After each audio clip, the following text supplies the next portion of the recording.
Hi, I'm Tim. Welcome to Watchbox, and thanks for logging on. If you love this watch, email me, tmosso@thewatchbox.com. Your purchase and pricing email question line for buying this or any watch you see on any Watchbox platform. Reach out to me directly. Email tmosso@thewatchbox.com. Today, we're discussing a model launched in 2008 that was the beginning of an era, the first ever floating lug de Bethune timepiece. This is the DB26 Perpetual calendar. Briefly made from 2008 to 2011, only 16 examples were made, and this is a fantastic example of the breed. The timepiece, 44.4 millimeters in diameter of titanium and rose gold. You can see in profile it measures only 12.8 millimeters thick, thinner than you'd expect, and within half a millimeter of a Rolex Daytona. Variable geometry floating lugs. The first time these would appear on a de Bethune timepiece. They range from about 57.5 millimeters. If you pull them tight, they are as narrow as 54.5 millimeters with a 26 millimeter spacing between the lugs. Now, this watch is all de Bethune. They make their own cases, dials, and movements. They make both the perpetual calendar module here and the base movement. And you can see on my wrist, 16 centimeters in circumference, easy to wear, comfortable, nicely adjusted. They can even put it on a shorter set of lugs when it goes back to the factory if you wish. The timepiece is actually low enough to fit underneath the cuff, though it has a big and boisterous look that doesn't necessarily hide itself well. This is a watch that's designed to be seen. Taking a quick look, you can see that the watch includes upscale strap and a simple, no-nonsense rose gold pin buckle. The strap, factory de Bethune, and they use only the best. Alligator leather, medium rectangular scale on the top, black monotone stitch with a sheer cut profile, as you can see, and then round scale on the bottom. Double alligator, a bit more expensive, but also more wear resistant. You can see those ogival or torpedo tips to the lugs, the last styling vestige of the original 2002 DB1 chronograph.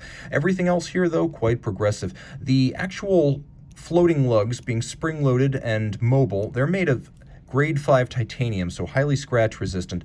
The case itself is made of rose gold, and you can see it features a satin finished bezel, and then outboard the bezel as well as the case, all of high polish. We have pusher adjusters for the calendar functions. We have a bullhead style crown, and then of course we have a dial of satin silver with fired cabochons that are actually oxidized blue to form the hour track. Outboard we have a track for reading the seconds, as well as the hours, a lovely concentric set, cabochon, and railroad track. And then we have sapphire hands. These sapphire hands were originally conceived to make it easier to see the indications on the dial. They'd be revived later on for models including the Steel Wheels series, but they are lovely gossamer blued on their sides, and they truly do work, allowing easy access to the complication. Satin silver, you can see it features individual indications, for example, of the date, of the day, of the leap year cycle, and there's a day-night indicator, plus a spherical moon phase. And if you look carefully, you can see this is one of the many patents on this watch,